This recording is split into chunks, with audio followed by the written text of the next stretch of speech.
On this week's show, Laurentians discuss President Trump's first 100 days, we take you to the spring dance concert, and hear from fifth formers about senior spring. Lawrenceville's 10-minute newscast begins right now. From the studios inside the Lawrenceville School's historic Pop Hall, this is L10 with Aiden Duffy. Hello and welcome to this week's show. Lawrenceville mourns the loss of legendary cross-country and track coach Edward Coachy Parita. For 63 years, Coachy led by example, training and inspiring athletes to be passionate and courageous. He will be greatly missed. Kathy Wu was named the class of 2017 valedictorian, chosen from amongst those fifth formers with the highest academic achievement. In addition, the valedictorian must model a level of learning, inspiring classmates with his or her enthusiasm, curiosity, and intellectual vitality.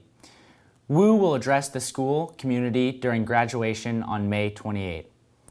L10's own Gael Phobes has been selected as the class of 2017's Aurelian Speaker. This honor, bestowed on Phobes by his classmates, recognizes his sterling character, high scholarship, and forceful leadership. Phobes will address his class at fifth form dinner on May 27th. We couldn't be more proud of all of his accomplishments. Genevieve Knowles earned a spot on the South Korean women's Olympic ice hockey team. Knowles, who will return to Lawrenceville in the fall of 2018, is one of the team's youngest members. Fourth former Bradford Lynn will attend the International Earth Science Institute this summer. He will join 20 other students from around the country in June, where 4 will be chosen to represent the United States in the International Earth Science Olympiad. Candidates for the program will tackle issues including climate destabilization and plastic pollution in oceans. Mathematics master Brent Ferguson co-authored the teacher's edition of a new AP Calculus textbook. The book will be officially released later this month for high schools and for colleges in the upcoming school year. April 29th marked President Trump's 100th day in office. On Wednesday night, Laurentians gathered in the Healy Room to discuss this milestone. I'm here with Kevin, who's the president of the Young Republicans Club. So Kevin, how do you think the president performed in the first 100 days? So I think Trump did a pretty good job for someone who's never run for office, never served in public office before. And I think while he has had a learning curve over his first 100 days, he's accomplished many of his proposals, reducing regulation, trying to get jobs back into the U.S., and trying to get a healthcare proposal onto the books. And while we can't do that unilaterally, we need congressional approval for that. Trump has been doing everything he can to try to get Congress to push legislation through the House and through the Senate. Steps and decisions in the presidency have been very important to actually improving the American democracy, moving America forward, and most importantly, making America great again. I'm here with Olivia and James, who are the co-presidents of the Young Democrats Club. How do you think the president performed in his first 100 days? I mean, frankly speaking, I think it's gone pretty horribly. I'm not a huge fan of Trump, and I think that his promises were pretty horrible for the United States when he ran. And I think that in his first 100 days, he has managed to mess up quite a few of them. And I think the ones that have gone through have not been good for the United States in terms of our economy, in terms of our culture. For the future of his presidency, he'll continue to do things that are frankly just not good for our nation. And James, how do you think that ties into tonight? Well, at the event, we showed 2 videos in the beginning about Trump's first 100 days, including the chaos that it caused, and those videos provoked a lot of discussion. So we talked about healthcare, we talked about foreign policy, especially focusing on Syria, and Trump's statement that he would be honored to speak with Kim Jong-un. We really covered a lot of his proposals, and I think the event went well. I'm here with Isaiah Wingfield, who is attending this meeting. So Isaiah, why is it important for you to be at this meeting? Times of today in America, it's definitely one of our most important things to be talking about. A place like Lawrenceville, I'm glad we have discussions like this, forums to speak openly, and it's definitely something that we need to have. It was an interesting night of discussion as Laurentians from both the Young Republicans Club and the Young Democrats Club share their views and perspectives. From the Healy Reading Room, I'm Simona Mazzarella. Back to you, Aiden. Arts correspondent Michaela Boxley reports from one of the most highly anticipated events of the year, the Spring Dance Concert. What is the role that you play in this year's production of SDC? So my role is as a director of dance to guide the students through their idea process. That process begins way back in November actually, where they submit their ideas. I sift through these ideas and see which ideas are similar, which ideas might be able to go from the page to the stage. Once that process has happened, we go through an audition process for dancers, and then the choreographers go into a rehearsal process, and I allow them to get their ideas into space, and then I come in and work with them and guide them to get their idea to the strongest idea possible for stage. So every year it seems like SDC is something that really rallies the community together, whether that be through being a dancer or choreographing or even coming out to support as an audience member.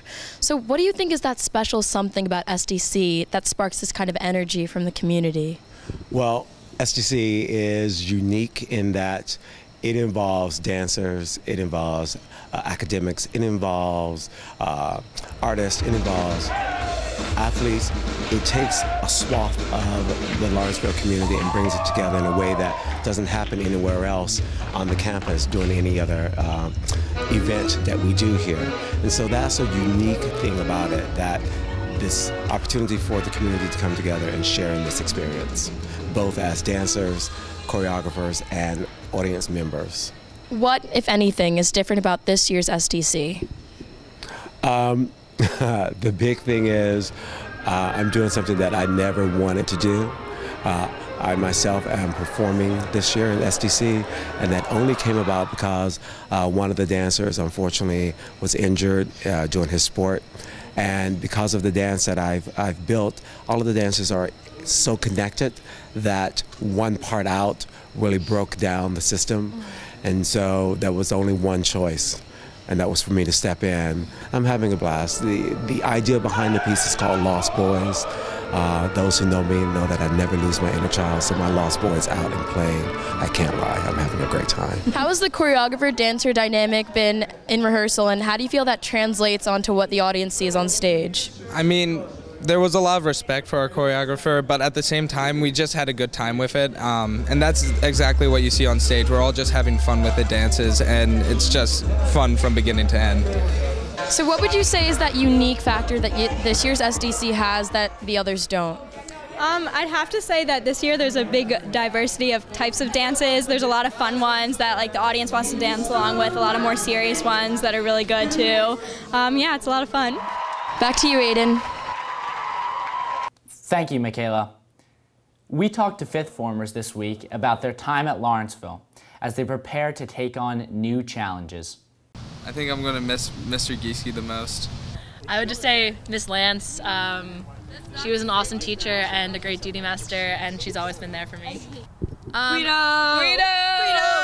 So I guess I'll miss Dr. Chappett the most. He's new to Griswold this year, living inside, and I'm going to really miss his leadership and his jokes at night. The one tip I would give to underclassmen is probably to try a lot of different new things. I mean, just this past winter, I did wrestling for the first time ever during my senior winter. My advice would be just to embrace your time here at Lawrenceville, specifically your senior year, because it's never going to come again, and it's going to be the greatest 4 years of your life. To really use Console and go and meet with all your teachers and really use all the resources you have, like the library and the teachers and faculty. Have fun. Don't study too much. Enjoy your time here. Spend some time outside. It's a lovely day. Personally, I actually have two quick messages for underclassmen. The first one is never stop trying. I was in a hard position when I was younger, and I never give up, and I keep trying to improve, and it ended up pretty well, honestly. So even if everything seems dark and you have no clue where you are, just keep trying. You'll find a way. Everybody always does. The other one would probably be, I forgot.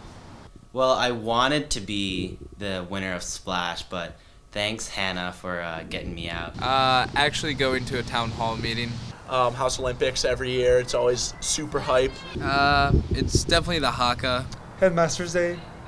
Being able to have the teacher not really lecture you, but being able to discuss as a class. People who make Lawrenceville, all the friendships that we have, all the the community is really united, and I think that's actually very special, and it's something I hopefully will have in the future. The senior Allegro show and senior school meeting.